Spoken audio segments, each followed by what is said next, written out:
नमस्कार दोस्तों, स्वागत है आप सभी का आपके अपने चैनल उत्तरावत क्लास में। दोस्तों आज class UP TET C TET शिक्षक पात्रता परीक्षा पर्यावरण अध्ययन और शिक्षण विधियों पर बात करेंगे। दोस्तों बहुत महत्वपूर्ण क्लास होने वाली है। दोस्तों विषय सूची में क्या क्या हम पढ़ेंगे, एक बार कंटेंट देखें। बहुत बेहतरीन कंटेंट है और जो अक्सर एग्ज़ामों में देखा जाता है। यूपी टेट सी टेट जो भी टीचिंग एग्ज़ाम होता है पर्यावरण अध्ययन से रिलेटेड इसमें देखा जाता है। चलिए दोस्तों बात करते हैं। आज क्लास शुरुआत करते हैं। पहली क्लास है पर्यावरण अध्ययन का और सी टेट दिसंबर 2023 में लगभग होगा। चलिए बात करते हैं। परिवार फैमिली। तो परिवार सामाजिक संगठनों में सबसे महत्वपूर्ण सर्वव्यापी एवं प्राथमिक सामाजिक संगठन का यह समूह है। मनुष्य के जीवन में परिवार का महत्वपूर्ण स्थान है और बालक परिवार में ही जन्म लेता है तथा परिवार में ही उसका पालन पोषण होता है। परिवार ही उसे पारिवारिक एवं सामाजिक प्राणी बनाता है। बालक की प्राथमिक जो पाठशाला होती है वो परिवार होता है। ऐसा क्वेश्चन भी बनता है। परिवार समाज की एक महत्वपूर्ण इकाई है। सामाजिकरण संस्कृति के हस्तांतरण तथा सामाजिक नियंत्रण में भी परिवार की महत्वपूर्ण भूमिका होती है। परिवार का अर्थ एवं परिभाषा क्या होती है? परिवार शब्द जो है लैटिन भाषा के फैमुलस शब्द से बना है। इससे एक समूह का बोध होता है जिसमें माता पिता, अविवाहित बच्चे, नौकर आते हैं।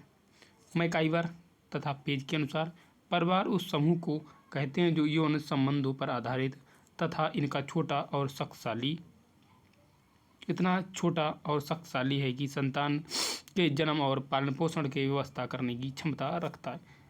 क्लेयर के अनुसार परिवार से तात्पर्य है कि माता पिता और बच्चों के संबंधों की व्यवस्था से है। मनुष्य एक सामाजिक प्राणी है। अरस्तु कहते हैं ये बात। परिवार की विशेषताएं क्या हैं?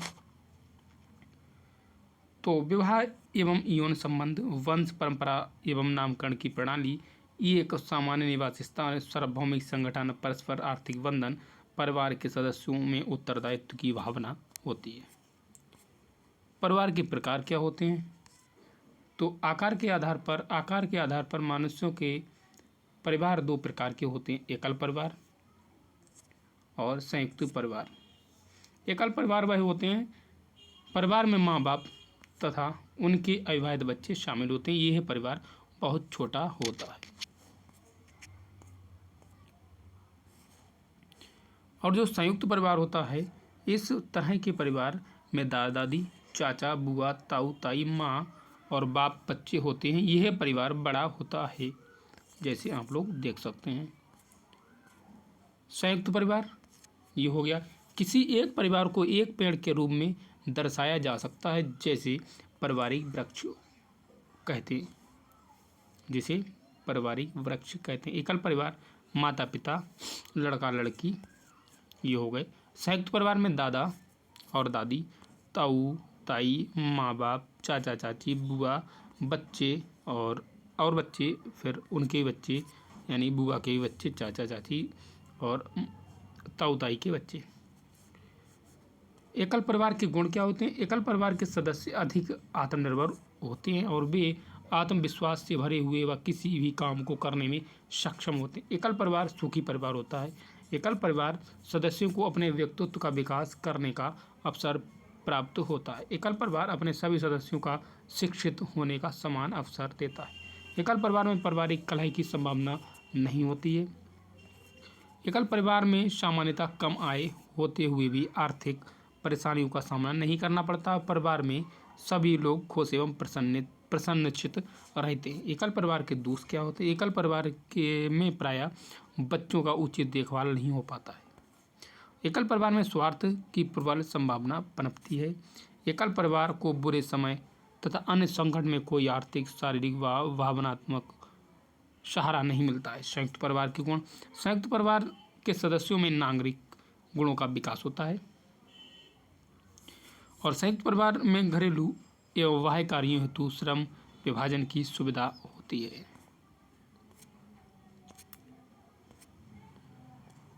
परिवार के सदस्यों में त्याग, सहयोग जैसे मानवीय मूल्यों का विकास होता है। संयुक्त परिवार के सदस्यों को आर्थिक परेशानियों का सामना नहीं करना पड़ता है। विभिन्न अवसरों पर परिवार के सभी सदस्य एक दूसरे को सहयोग देते हैं और अनुष्ठानों को मिलजुल कर पूरा करते हैं। वे सभी भावनात्मक रूप से आपस में जुड़े रहते हैं। संयुक्त परिवार के दोष क्या होते हैं? संयुक्त परिवार में पारिवारिक कलह की संभावना होती है। संयुक्त परिवार में व्यक्ति के विकास के संपूर्ण अवसर नहीं होते हैं। संयुक्त परिवार में स्त्रियों की दुर्दशा होती है। इन परिवारों में कुछ महिलाओं को घर का सारा काम करना पड़ता है, जिससे उन्हें अपना व्यक्तित्व निखारने का अवसर नहीं मिल पाता है। संयुक्त परिवार में बालकों का विकास पूर्ण रूप से नहीं हो पाता है। संयुक्त परिवार के विघटन के कारण क्या होते हैं? तो संयुक्त परिवार प्रथा में दोष है। इन दोषों के कारण संयुक्त परिवार व्यक्तिगत परिवारों में बदलते जा रहे हैं। संयुक्त परिवार के विघटन के कारण निम्न प्रकार हैं, जैसे औद्योगिकरण। औद्योगिकरण का कारण है कि परिवार के सदस्यों को काम के लिए शहर जाना पड़ता है। वे सदस्य वहीं बस जाते हैं और जिसके कारण वह एक स्वतंत्र परिवार के रूप में अपना अस्तित्व कायम कर लेते हैं। जनसंख्या वृद्धि। संयुक्त परिवार में जैसे जैसे जनसंख्या में वृद्धि होती है वैसे वैसे स्थान अभाव के कारण उसमें से धीरे धीरे सदस्य अलग होकर अपना एक परिवार बसा लेते हैं। नागरीकरण। नगरीकरण जो है औद्योगिकरण द्वारा औद्योगिक केंद्रों में जनसंख्या में वृद्धि हुई है। इस प्रकार अनेक नवीन नगरों का जन्म हुआ है। इन नगरों में जनसंख्या के अनुपात में निवास स्थान की कमी है और जिसके कारण पूरा परिवार संयुक्त रूप से नहीं रह सकता है। शैक्षिक कारण। शैक्षिक अवसरों में बढ़ोतरी के कारण शिक्षित युवकों ने पढ़ी लिखी लड़कियों से विवाह करना शुरू किया है, जिसके कारण संयुक्त परिवार पर विपरीत प्रभाव पड़ा है। जाति व्यवस्था का विघटन। तो जाति व्यवस्था के विघटन से संयुक्त परिवार को आघात पहुंचा है। जो व्यक्ति जाति व्यवस्था द्वारा लगाए गए प्रतिबंधों को तोड़ता है उसे संयुक्त परिवार से अलग कर दिया जाता है। संयुक्त परिवार प्रथा और भारतीय संस्कृति की आधारशिला है। संयुक्त परिवार हिंदू सामाजिक संगठन का प्रमुख आधार है। संयुक्त परिवार का मुखिया घर का सबसे बड़ा व्यक्ति होता है। परिवार का मुखिया परिवार के सभी सदस्यों की देखभाल करता है और परिवार के सदस्यों की शिक्षा, दीक्षा तथा विवाह संबंध आदि की जिम्मेदारी परिवार के मुखिया की होती है। परिवार के कमाने वाले सदस्य चाहे वे व्यापार से कमाते हों और चाहे वे नौकरी से, अपनी कमाई को परिवार के मुखिया के हाथ में देते हैं। उसी आय से परिवार का मुखिया परिवार की आवश्यकताओं की पूर्ति बिना किसी भेदभाव के करता है। परिवार के कारण। तो परिवार के बच्चे का पहला स्कूल होता है। परिवार जो बच्चे का पहला स्कूल होता है। बच्चा सबसे पहले परिवार से ही सीखना शुरू करता है। यहीं से बच्चे के सामाजिकरण का पाठ शुरू होता है। बालक सर्वप्रथम अनौपचारिक रूप से शिक्षा ग्रहण परिवार से करना प्रारंभ करता है। परिवार बच्चे के विकास में मदद करता है। ये माना जाता है कि जैसा परिवार होगा वैसा ही बच्चा विकास करेगा। परिवार में बच्चे खुशी मनाना और दुख बांटना सीखते हैं। परिवार से बच्चे अपनी संस्कृति को सीखते हैं। परिवार के माध्यम से शैक्षणिक कार्य और मनोरंजनात्मक कार्य पूरे किए जा सकते हैं। परिवार में लिंग आधारित चुनौतियां होती हैं, जिसकी वजह से बालक और बालिकाओं और स्त्री पुरुष में भेदभाव किया जा सकता है। परिवार से बच्चे मिलजुल कर रहना सीखते हैं। बालक की शिक्षा में परिवार का महत्व क्या होता है, इसको देखते हैं। परिवार की शिक्षा में बालक की शिक्षा में परिवार का बहुत ही महत्वपूर्ण स्थान है। बालक की शिक्षा का आरंभ परिवार में ही होता है, इसलिए परिवार को बालक की प्रथम पाठशाला कहा गया है। परिवार में बालक सबसे अधिक माँ के संपर्क में रहता है और माँ की आदतों, कार्यों और व्यवहार का प्रभाव उसके अत्यंत महत्वपूर्ण होती है। प्रत्येक परिवार की भाषा, रहन सहन, आचार विचार, रुचियाँ आदि अलग अलग होती हैं, इसीलिए दो परिवारों के बालकों में विभिन्नता दिखाई पड़ती है। नोट में है, ब्रिटिश शासन के दौरान भारत में लड़कों एवं लड़कियों की विवाह की उम्र शारदा अधिनियम 1929 के तहत लड़कों के लिए 18 वर्ष जबकि लड़कियों के लिए 14 वर्ष निर्धारित की गई है। बाद में हिंदू विवाह अधिनियम 1955 के द्वारा लड़कों के लिए न्यूनतम उम्र 21 वर्ष तथा लड़कियों के लिए 18 वर्ष निर्धारित की गई। मेरा परिवार मेरी प्रेरणा।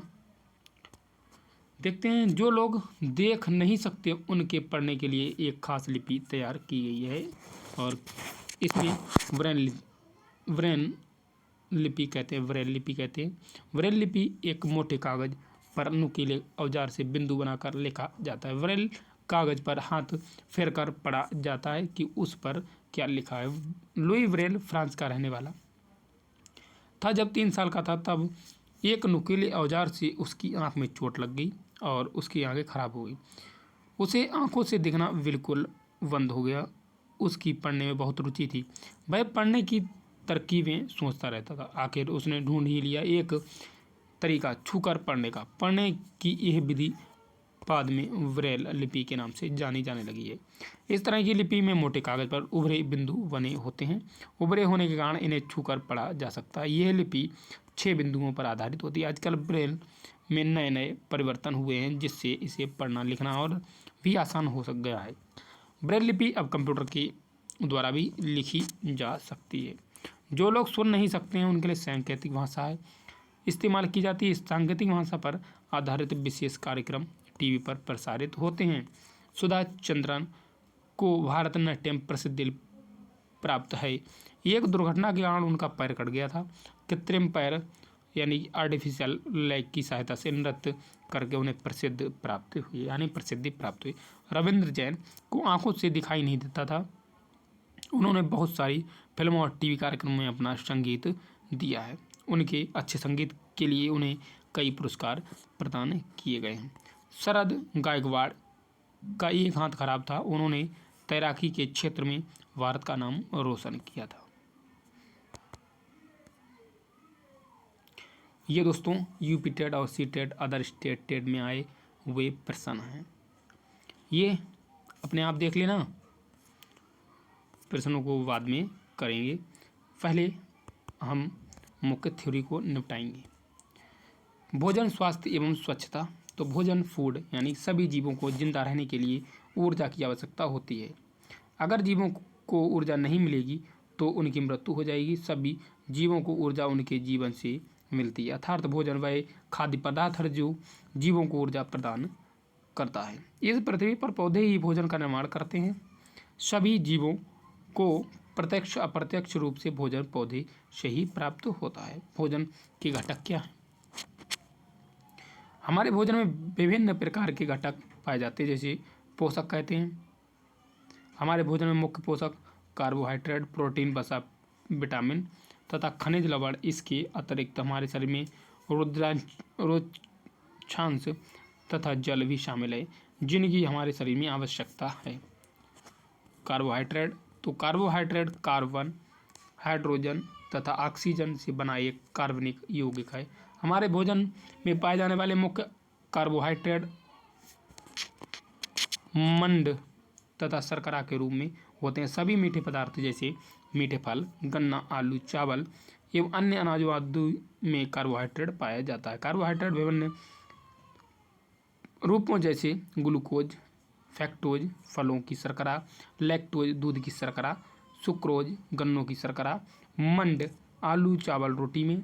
कार्बोहाइड्रेट हमारे लिए ऊर्जा के स्रोत हैं। सभी प्रकार के कार्बोहाइड्रेट पाचन के उपरांत ग्लूकोज में परिवर्तित हो जाते हैं, जैसे शकरकंदी, आलू, गन्ना, पपीता, तरबूज, आम, मक्का, बाजरा, चावल और गेहूँ कार्बोहाइड्रेट के कुछ स्रोत हैं। ये प्रोटीन मुख्यतः शारीरिक वृद्धि में सहायक है। प्रोटीन युक्त भोजन को शरीर वर्धक भोजन कहते हैं। प्रोटीन के यौगिक मुख्यतः कार्बन, हाइड्रोजन, ऑक्सीजन, नाइट्रोजन तत्वों से मिलकर बनते हैं। स्रोत के आधार पर प्रोटीन 2 प्रकार के होते हैं, जैसे तुअर दाल, राजमा, सोयाबीन, मटर, चना और मूंग। ये प्रोटीन के कुछ स्रोत हैं। इसके साथ में मांस, मछली, पनीर और अंडे इत्यादि हैं।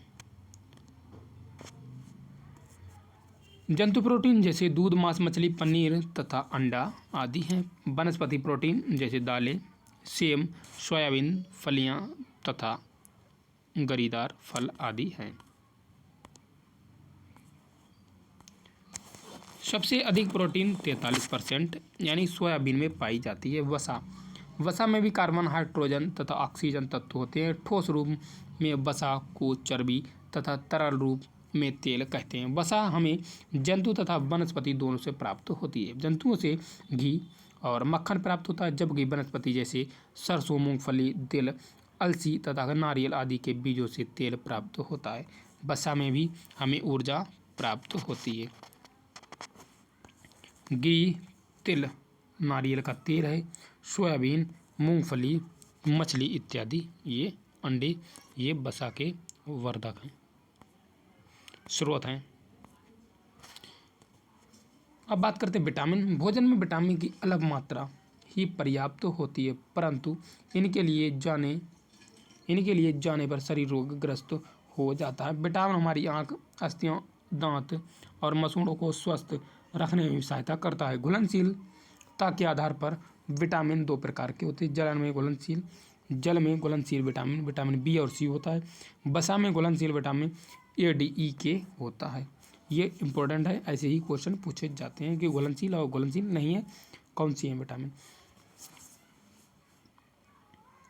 खट्टे फलों जैसे संतरा, नींबू, आंवला आदि में विटामिन सी प्रचुर मात्रा होती है। विटामिन सी बहुत से रोगों से लड़ने में हमारी मदद करता है। गाजर, मक्खन, पपीता, आम तथा पालक विटामिन ए के अच्छे स्रोत है। विटामिन ए हमारी त्वचा तथा आंखों को स्वस्थ रखता है। Vitamin B complex B1, B2, B3, B4, B5 यानी B5, B12 आदि हरी सब्जी, फलों, दूध में पाया जाता है। विटामिन डी हमारे अस्थियों और दांतों के लिए कैल्शियम का उपयोग करने में हमारी शरीर की सहायता करता है। विटामिन बी तो आम, पपीता, गाजर, चावल और ये तो हो गया विटामिन ए के। और गेहूं, चावल यकृत विटामिन बी के कुछ स्रोत हैं। और विटामिन सी के संतरा, टमाटर, अमरूद, मिर्च, नींबू, आंवला ये विटामिन सी के स्रोत हैं। और विटामिन डी मछली, अंडे, दूध, मक्खन इत्यादि ये विटामिन डी है।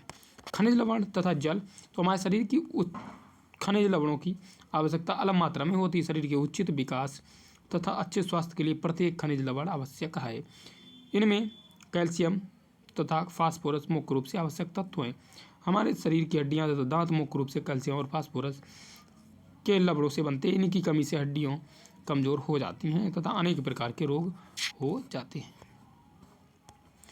कैल्शियम के बिना रक्त का थक्का नहीं जम सकता है और मांसपेशियों भी ठीक प्रकार से कार्य नहीं कर पाती हैं। तो आयोडीन के कुछ स्रोत पालक, अदरक। लोह के स्रोत फास्फोरस के कुछ स्रोत दूध, केला इत्यादि हैं। और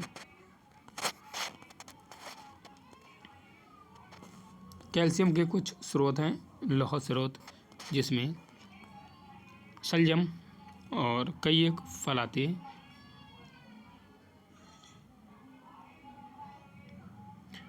खनिज लवणों के स्रोत दूध, अंडे इत्यादि। अब बात करते हैं जल में घुलनशील विटामिन कौन सी हैं। विटामिन स्रोत और कमी के प्रभाव। तो विटामिन 1 जो है थायमीन इसे कहते हैं। और इसके स्रोत जो हैं अनाज, फलियां, सोयाबीन, दूध, ईस्ट, अंडे और मांस होते हैं। कमी के प्रभाव वेरी रोग हो जाता है।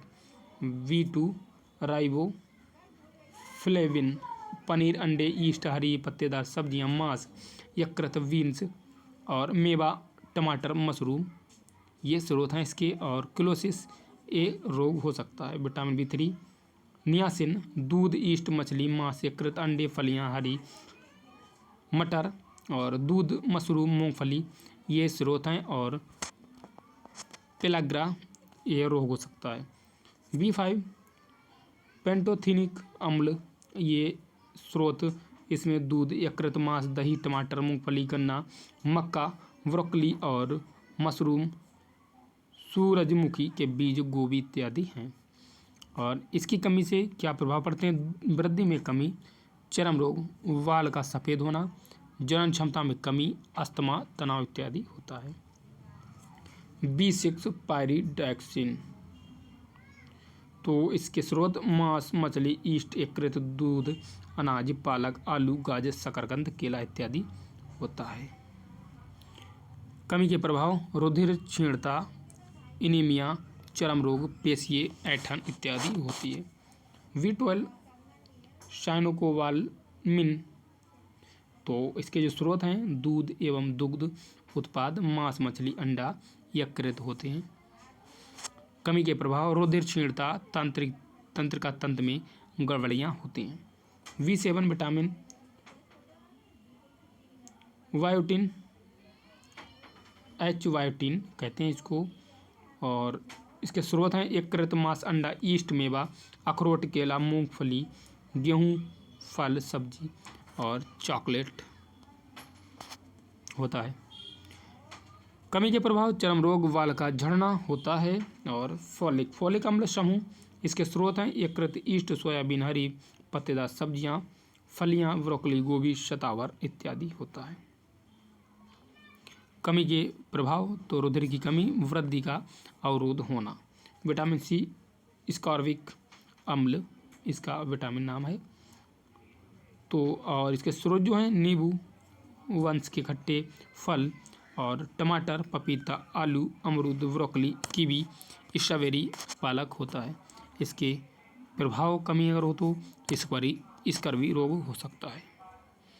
वसा में घुलनशील विटामिन कौन कौन सी हैं? तो विटामिन ए रेटिनॉल जो है ये का नाम है। और इसका जो स्रोत है दूध, मक्खन, दही, अंडा, एकीकृत मछली, जल, मछली का तेल, पालक, ब्रोकली, गाजर, अखरोट इत्यादि होते हैं। कमी का प्रभाव कॉर्निया व त्वचा की कोशिकाओं का सल्कीभवन, रतौंधी, वृद्धि अवरुद्ध होना और केरोटोमेसिया इसके प्रभाव होते हैं। विटामिन डी कैल्सीफेरॉल, स्रोत जो होते हैं मक्खन, एकीकृत अंडे, सूर्य का प्रकाश, दूध इत्यादि होता है। ऑस्ट्रियोमेलेसिया, कमी का प्रभाव वयस्कों में, रेकेट्स बच्चों में, इसे सूखा रोग के नाम से भी जाना जाता है। विटामिन ई टोकोफेरॉल, इसके स्रोत जो हैं मूंगफली तेल, गेहूं, बादाम, सोयाबीन, अंडे की जर्दी इसके स्रोत हैं। जननांग तथा पेशियां कमजोर और जनन क्षमता में कमी इसके प्रभाव होते हैं। विटामिन के नेप्थोक्यूनोन या फिलिफिनोल नोन होता है। और स्रोत इसके हैं अंडा, एकीकृत दुग्ध उत्पाद, हरी पत्तेदार सब्जियां, टमाटर, गोभी, पालक इत्यादि। कमी का प्रभाव चोट लगने पर रुधिर का थक्का न जमने से अधिक रक्त स्त्राव यानी अधिक रक्त बहना हो सकता है। पोषक तत्व और मुख्य कार्य, स्रोत और कमी से होने वाले रोग। तो कार्बोहाइड्रेट जो है शरीर को ऊर्जा प्रदान करना, स्रोत जो है अनाज, सब्जियां, फल, गुड़, चीनी, गन्ना इत्यादि। कमी से होने वाले रोग तो इसमें दर्शाया नहीं गया। प्रोटीन शरीर की वृद्धि, शरीर की कोशिकाओं तथा ऊतकों की मरम्मत करना, एंजाइम तथा हार्मोन का निर्माण करना होता है इसका। स्रोत दाल, दूध एवं दूध से निर्मित पदार्थ, मांस, मछली इत्यादि होता है। क्वाशरकोर मेरामस, कमी से होने वाले रोग हो सकते हैं। वसा भी कार्बोहाइड्रेट की भांति ऊर्जा प्रदान करने का कार्य करती है। वसा कई हार्मोन्स का निर्माण करती है जो शारीरिक क्रियाओं को नियंत्रित करते हैं।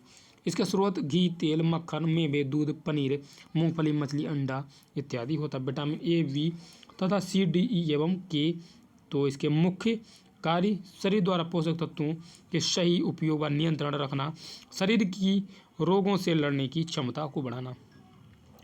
अब विटामिन ए आम, पपीता, गाजर आदि होता है। विटामिन बी हरी पत्तेदार सब्जियां, मांस, मछली। विटामिन सी आंवला, संतरा, नींबू, कच्चा आम। विटामिन डी सूखे मेवे, अंडा, मछली, दूध, दही और सूर्य की किरणें आदि होती हैं। विटामिन ए से होने वाले रोग जो कमी हो तो रतौंधी, और बी अगर हो कमी तो बेरी स्कर्वी सी में होता है। रिकेट्स सूखा रोग जो डी की कमी से होते हैं। और विटामिन ई हरी सब्जी या सूखे मेवे जैसे अखरोट, काजू, बादाम, मूंगफली, अंडा, मछली का तेल, यकृत आदि होता है। प्रजनन क्षमता में कमी इसके प्रभाव होते हैं। विटामिन के दूध, मक्खन, अंडा, आलू, टमाटर, पालक, गोभी, हरी सब्जियां होती हैं। रक्त का थक्काना जमना ये इसके प्रभाव होते हैं। खनिज लवण, कैल्शियम, आयरन, आयोडीन, पोटेशियम आदि। तो हड्डियों तथा दांतों का निर्माण, कोमल रेशों का निर्माण, थायरॉक्सिन हार्मोन का निर्माण होता है। दूध व दूध से बने उत्पाद जैसे पनीर, दही, मट्ठा तथा मांस, मछली, अंडा आदि होता है। कैल्शियम की कमी से हड्डी दांत कमजोर होना, आयरन की कमी से रक्ताल्पता एनीमिया होना, आयोडीन की कमी से घीघा रोग होना, पोटेशियम की कमी से निर्जलीकरण होना होता है। जल भोजन के पाचन में सहायक शरीर के तापक्रम पर नियंत्रण होता है। सादा स्वच्छ पानी पेय पदार्थ जैसे शरबत, शिकंजी, लस्सी, मट्ठा, नारियल पानी आदि पीना चाहिए इसके लिए। और पाचन क्रिया प्रभावित होना इसके कारण हो सकते हैं।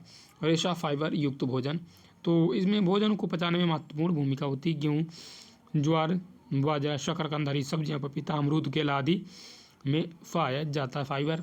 और अगर इसमें कमी हो तो इसमें होने वाले कब्ज होना, एसिडिटी होना तथा पाचन तंत्र कमजोर होना है। संतुलित आहार, संतुलित आहार में सामान्यतः हमारे पूरे दिन में जो कुछ भी हम खाते हैं उसे आहार कहते हैं। हमारे शरीर की वृद्धि और अच्छे स्वास्थ्य को बनाए रखने के लिए हमारे आहार में भी सभी पोषक तत्व उचित मात्रा में होने चाहिए, जिनकी आवश्यकता हमारे शरीर को है। कोई भी पोषक तत्व ना आवश्यकता से अधिक हो और ना ही कम। हमारे शरीर में पोषक तत्व, विटामिन एवं खनिज के साथ पर्याप्त मात्रा में रोचांश तथा जल भी होना चाहिए। इस प्रकार के आहार को संतुलित आहार कहते हैं। सब्जियों तथा फलों के छिलकों में अधिकतर विटामिन पाए जाते हैं, जो अधिक पकाने पर, भुनने पर नष्ट हो जाते हैं। चावल और दालों को बार बार नहीं धोना चाहिए, क्योंकि चावल और दालों को बार बार धोने से उसमें उपस्थित विटामिन और कुछ खनिज लवण नष्ट हो जाते हैं। लौह तत्व की कमी से हमारे शरीर में रुधिर एनीमिया की कमी हो जाती है, जिसे रुधिर अल्पता एनीमिया कहते हैं। इसकी अत्यंत कमी होने पर आयरन की गोलियां लेने से पूरी हो जाती है। कैल्शियम तथा फास्फोरस की कमी से दोषपूर्ण दांत विकसित होते हैं। आयोडीन की कमी से घेगा नामक रोग होता है। फ्लोरीन खनिज का समावेश दंत वल्क एनामेल का क्षरण रोकता है। कुपोषण एवं उनसे होने वाले रोग, आहार संतुलित होने के साथ साथ पर्याप्त भी होना चाहिए। अपर्याप्त भोजन अपर्याप्त पोषण का कारण बन जाता है। इसे उत्पन्न स्थिति को कुपोषण कहते हैं। बढ़ती जनसंख्या तथा गरीबी के कारण अधिकांश व्यक्ति कुपोषण के शिकार कार्बोहाइड्रेट तथा प्रोटीन की कमी से कारण होता है। कार्बोहाइड्रेट की कमी से शरीर क्षीण हो जाता है और प्रोटीन की कमी से उत्पन्न स्थिति में शारीरिक वृद्धि रुक जाती है। मांसपेशियां कमजोर और ढीली पड़ जाती हैं। शरीर के भार में कमी हो जाती है। मनुष्य की मृत्यु भी हो सकती है। मेरेस्मस और क्वाशरकोर कुपोषण जनित रोग है।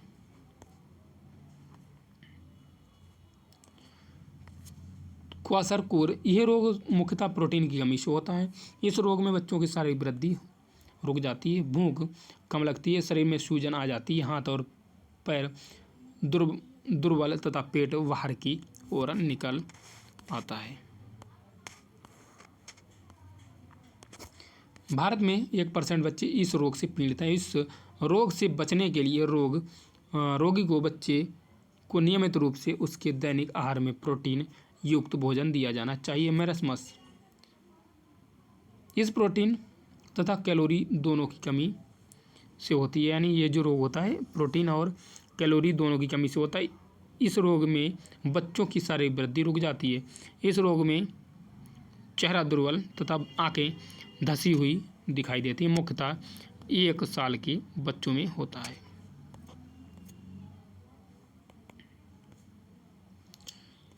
भोजन का परिरक्षण, तो आप जानते हैं कि भोजन को अधिक दिन तक रखने पर खराब हो जाता है। अतः भोज्य पदार्थ जो है खराब होने से बचने के लिए उसका परिरक्षण आवश्यक है। पके भोजन आसानी से जल्दी खराब हो जाते हैं, अतः इनको ताज़ा ही खा लेना चाहिए। यदि किन्हीं कारणों से भोजन को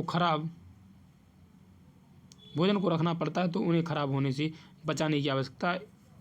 और पके भोजन को जीवाणु बड़ी जल्दी से खराब कर देते हैं, इसलिए इनको संरक्षित किया जाता है। आजकल फल सब्जियों को बचाने के लिए रेफ्रिजरेटर का प्रयोग किया जाता है। रेफ्रिजरेटर में तापमान कम होता है, इसलिए फल सब्जियां खराब नहीं होते हैं, क्योंकि कीटाणु निष्क्रिय हो जाते हैं। स्टरलाइजेशन, तो इस विधि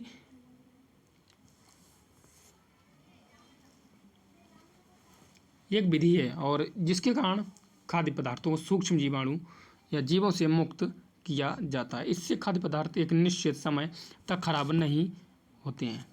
फ्रिज रेफ्रिजरेटर एक उपकरण है जिसके द्वारा पदार्थ सामान्य ताप से कम और 5 डिग्री से 10 डिग्री तक उत्पन्न कर सूक्ष्म जीवों की उपाय की क्रिया तथा वृद्धि को नियंत्रित किया जाता है।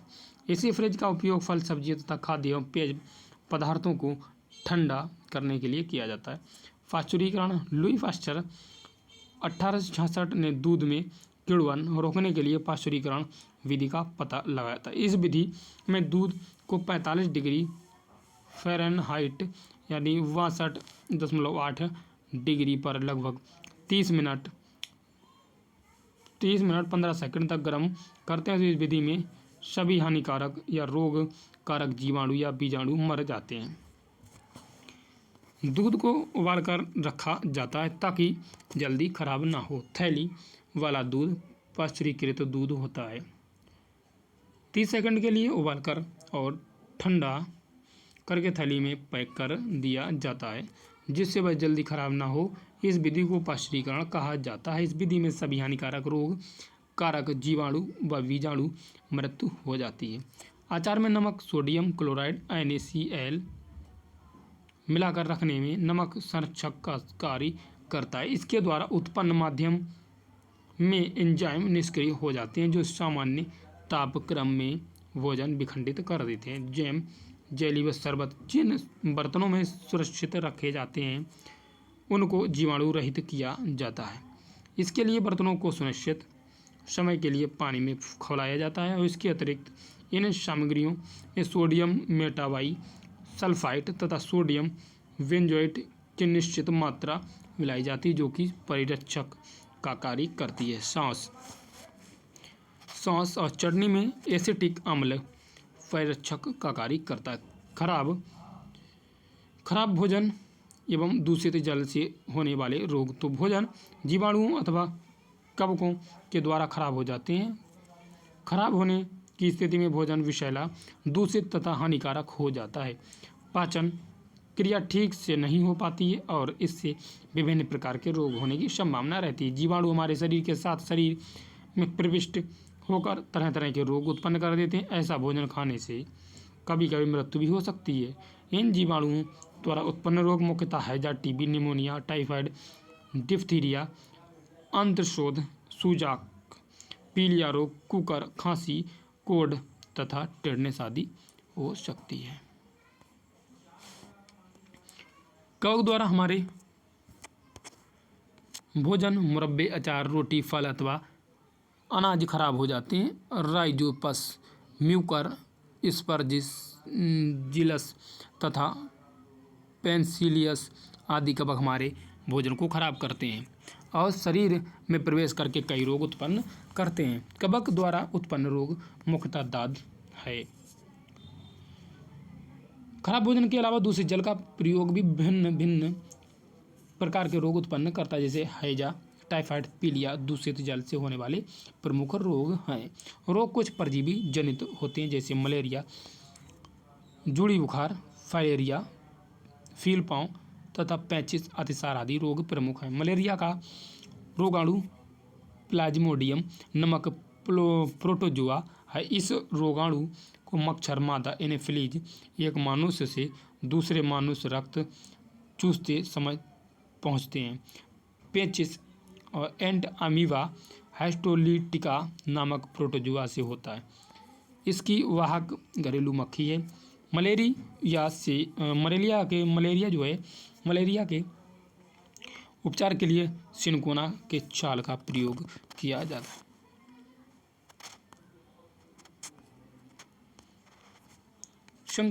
संक्रामक रोग ऐसे रोग जीवों में एक दूसरे के संपर्क में आने पर फैलते हैं। ये रोग हानिकारक सूक्ष्म जीवों जैसे जीवाणु, विषाणु, प्रोटोजोआ, कवक आदि से फैलते हैं। जीवाणु जनित रोग टेटनेस, सिफिलिस, हैजा, डिप्थीरिया, काली खांसी, फ्लैग, निमोनिया, कॉलरा, गोनोरिया, क्षय रोग, टाइफाइड, कोढ़ आदि होता है। विषाणु जनित रोग रेबीज, हाइड्रोफोबिया, चेचक, छोटी माता, खसरा, पोलियो, हेपेटाइटिस, एड्स और Ebola, encephalitis, chikungunya, dengue, rubella, गलसुआ आदि होता है। प्रोटोजुआ जनित रोग तो मलेरिया, पेचिस, पायरिया, कालाजार, निंद्रा रोग आदि होता है। कृमिनजय रोग जनित रोग तो फाइलेरिया, टेनियसिस और स्कैरिएसिस आदि होता है। एड्स तो एड्स जो है HIV, यह रोग के कारण इस रोग में रोगी को रोग प्रतिरोधक क्षमता धीरे धीरे कम होती है, जिसका कारण यह है कि वायरस रोगी की प्रतिरक्षा प्रणाली के लिए जिम्मेदार टी लिम्फोसाइट स्वायत्त रक्त कणिकाओं को नष्ट करते। इस रोग का प्रसार लैंगिक संभोग, संक्रमित व्यक्ति के रक्त का अन्य व्यक्ति को चढ़ाना और प्लेसेंटा के संपर्क से हो सकता है। इस रोग में लसिका पर्व में सूजन, स्मृति का लोप और रात्रि में पसीना आना आदि प्रमुख लक्षण है।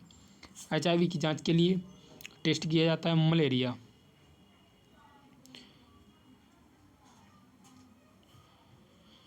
इस रोग के कारण प्लाज्मोडियम नामक प्रोटोजुआ है, जिसका वाहक मादा एनोफिलीज मच्छर होती है।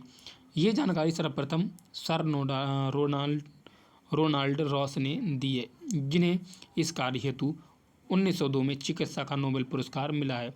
ये प्रोटोजुआ मानव शरीर में लीवर तथा प्लीहा को संक्रमित कर देते हैं। इस रोग में लाल रुधिर कोशिकाएं तेजी से नष्ट होने लगती हैं और संक्रमित व्यक्ति में मलेरिया के स्पष्ट लक्षण दिखाई देने लगते हैं।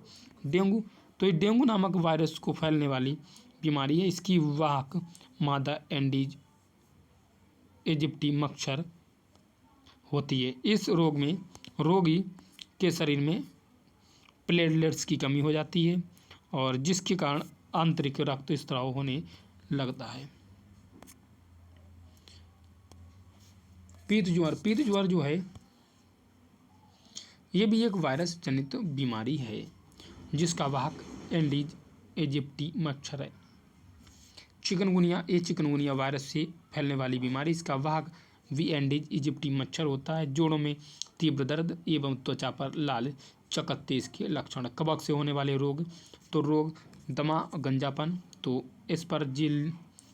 स्परजिलस फ्यूमिगेटस इत्यादि रोग के कारण का नाम है। गंजापा, टिनिया कैपिटस इत्यादि।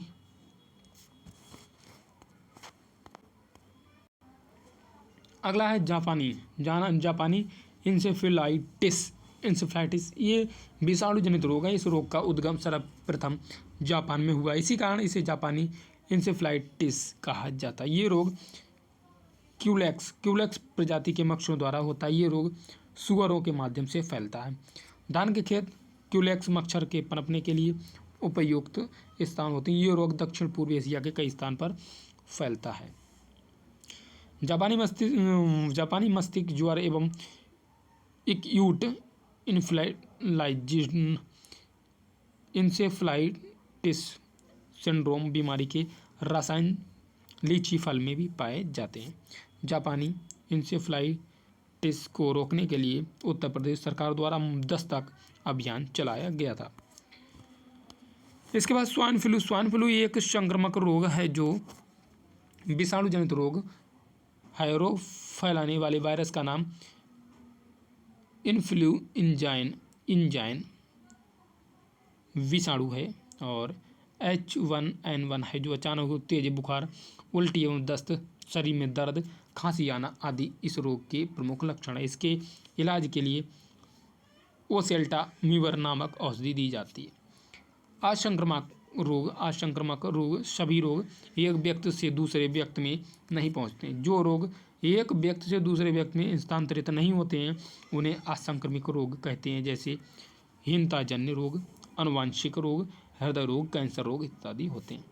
हीनताजन्य रोग ऐसे रोग जो शरीर में अनेक पदार्थों की कमी से होते हैं, जैसे मरेस्मस, क्वाशिओरकर इत्यादि होते हैं। हृदय रोग हृदय शूल, अत्यधिक मानसिक तनाव, कठोर परिश्रम, अत्यधिक आहार के कारण कभी कभी हृदय को ऑक्सीजन की पूर्ति बाधित हो जाती है, जिससे सीना एवं बाईं भुजा में दर्द होता है।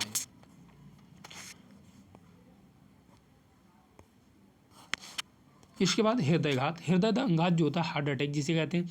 कभी कभी उच्च तनाव, मोटापा, अधिक वसा युक्त भोजन सेवन आदि से हृदय को शुद्ध रक्त की आपूर्ति नहीं हो पाती है। हृदय का स्पंदन रक्त जाता है, सीने में तीव्र दर्द, पसीना आना, जी मचलाना, बाहों में दर्द इत्यादि हृदयघात के लक्षण हो सकते हैं। उच्च तनाव, अत्यधिक रुधिर दाब के कारण अति तनाव की स्थिति उत्पन्न होती है। एलर्जी कुछ बाह्य पदार्थ जैसे धूल, धुआं आदि के प्रति शरीर को संवेदनशीलता से होता है। सर्दी, सिर दर्द एवं अस्थमा इत्यादि एलर्जी के कारण हो सकते हैं। कैंसर में कोशिकाओं के अनियंत्रित विभाजन के कारण होने वाले रोग कैंसर हो सकते हैं। कैंसर निम्न प्रकार के होते हैं। कार्सिनोमा, ये त्वचा, स्तन, मस्तिष्क या गर्भाशय में होता है। सार्कोमा, ये रक्त पेशियां उपस्थित तथा अस्थि में होने वाले कैंसर हैं। लिम्फोमा, ये अस्थि, मज्जा, प्लीहा, यकृत आदि में होता है। ल्यूकेमिया, ये WBC एस की संख्या के अत्यधिक बढ़ने के कारण उत्पन्न होता है। आनुवांशिक विकार में हेमोफीलिया इस रोग में रुधिर के थक्का बनने में संबंध प्रोटीन प्रभावित होता है। इस रोग से ग्रस्त व्यक्ति के शरीर में चोट लगने पर रुधिर का निकलना बंद नहीं होता है। इस रोग के जीन की वाहक महिलाएं हैं, लेकिन यह जीन पुरुषों में प्रभावी रूप से लक्षण प्रदर्शित करता है। हेमोफीलिया का कारण बनता है, इसे रॉयल हेमोफीलिया भी कहते हैं। वर्णनता, ऐसे व्यक्ति जो लाल व हरे रंग में भेद करने में अक्षम होते हैं, ऐसे व्यक्ति कलाकार, ड्राइवर, डिजाइनर नहीं बन सकते हैं। अन्य रोगों से संबंधित तथ्य, तो रोग कारण संक्रामक लक्षण, उपचार एवं बचाव। इन्फ्लुएंजा विषाणु है ये, और इसे ये एक प्रकार का फ्लू है। और संक्रमित व्यक्तियों के थूक, कफ आदि द्वारा वायु संवाहित रोग है। लक्षण खांसी, बलगम, छींक, ज्वर तथा सिर दर्द इत्यादि होते हैं। इसका उपचार है। इन्फ्लुएंजा के नियंत्रण का कोई प्रभावी तरीका नहीं है, फिर भी एंटीबायोटिक दवाई इस रोग में उपचार में उपयोग की जाती है। पोलियो विषाणु जल एवं भोजन के द्वारा होता है। मांसपेशियां सिकुड़ जाती हैं तथा हाथ पैर निष्क्रिय हो जाते हैं। बच्चे विकलांग हो जाते हैं। पोलियो टीकाकरण से बचाव संभव है। खसरा, मोरवेली विषाणु इसके कारण है। वायुवाहित रोग है और लक्षण इसके आरंभ में नाक व कान में पानी बहना, सिर में दर्द तथा ज्वर आदि 3-4 दिनों में बाद शरीर पर लाल दाने हो जाते हैं। इसके उपचार आराम करना, हल्का भोजन और उबला पानी पीना होता है। चेचक, वेरियोला विषाणु इसका कारण है और संक्रमण तो वायु द्वारा या रोगी से सीधे संपर्क से है। ज्वर, सिर में दर्द, जुकाम, उल्टियाँ होती हैं 3-4 दिनों के बाद। मुंह पर लाल दाने निकल आते हैं जो कि शीघ्र ही पूरे शरीर पर फैल जाते हैं। इसका उपचार और बचाव क्या? रोगी के संपर्क में आने से बचना और चेचक का टीका लगवाना या लगाना है।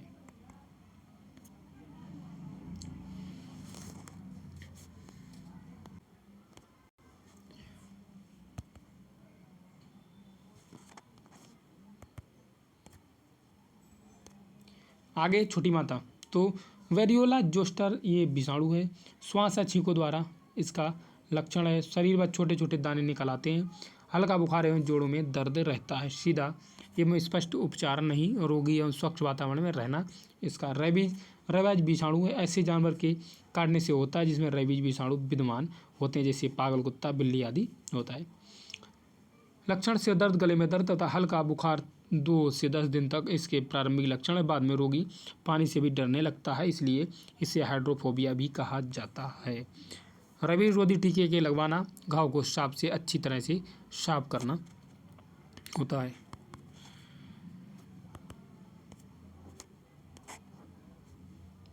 हेपेटाइटिस विषाणु है। खाने की वस्तुओं द्वारा टाइप ए द्वारा, रुधिर आधान द्वारा टाइप बी। और इसके लक्षण आँखों या त्वचा पीली हो जाती है, पेशाब भी पीला हो जाता है, तिल्ली की कार्य क्षमता घट जाती है और खून में पित्त बढ़ जाता है, भूख नहीं लगती है। और इसके बचाव यकृत के इंजेक्शन, दही, हरी शाक सब्जी बिना तेल के का सेवन तथा आराम करना चाहिए। ट्रकोमा या रोहा तो क्लेमाइडिया या ट्रिकोमेटिस जीवाणु है। इस जीवाणु से संक्रमित वस्तुओं के उपयोग से बचना चाहिए। आँखें लाल हो जाती हैं और कॉर्निया में वृद्धि हो जाती है, जिससे रोगी निंद्राग्रस्त सा लगता है।